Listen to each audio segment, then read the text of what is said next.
morning. I'm glad to be here. I'm a pacer, so I'm going to move out here.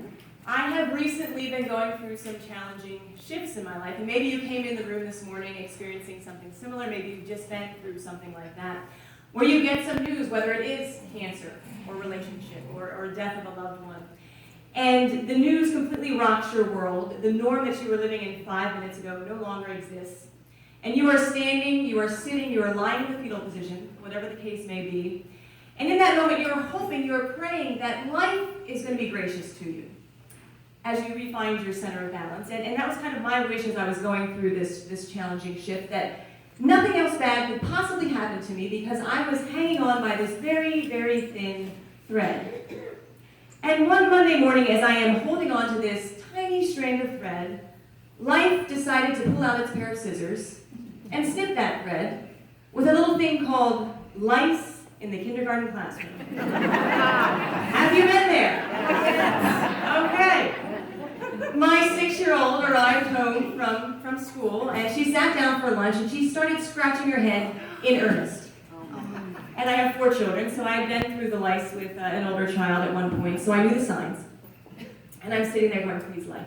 Please, dear God, no, you can't do this to me. Snip.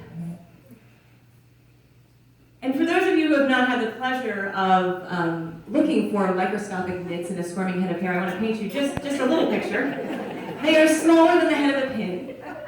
They happen to be the exact shade of brown as my child's hair, and they are literally glued to the hair shaft. So you must go strand by strand by strand through the hair in direct sunlight, so there is a time limit that you're faced with. And if you miss just one of those little nits, those buggers have the miraculous ability to hatch 5 eggs twice a day. And you're about to square one. And so I looked at her hair, and lo and behold, there are eggs everywhere. So I find myself standing outside 3 hours into the removal process. The sun is bearing down on me. There is sweat dripping down my face. My eyes are burning. And I find that my mind is just delusionally kind of shifting to random thoughts. And my mind began thinking about how in the past there's been controversy over how we have tried to extract information from spies and terrorists. Because why wouldn't your mind go there, right? And I was thinking specifically about waterboarding, and that tactic. And I remember standing there and very calmly and very rationally saying out loud to my 6-year-old, I need to call the CIA.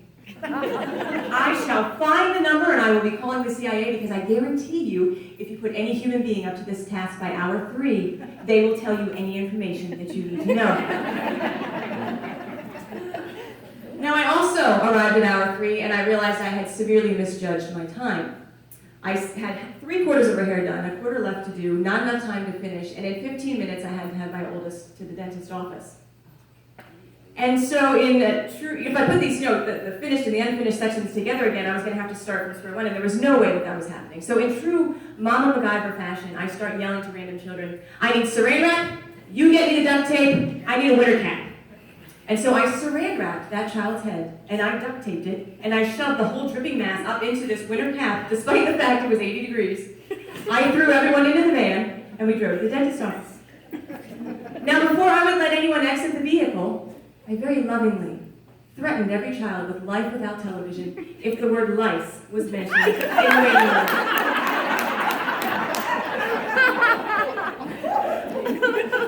And so we walked in and we sat down.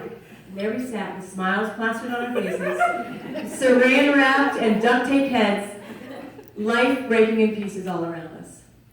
Have you been there? Heartbreakingly, painstakingly, curled up in a ball, tears flowing, broken.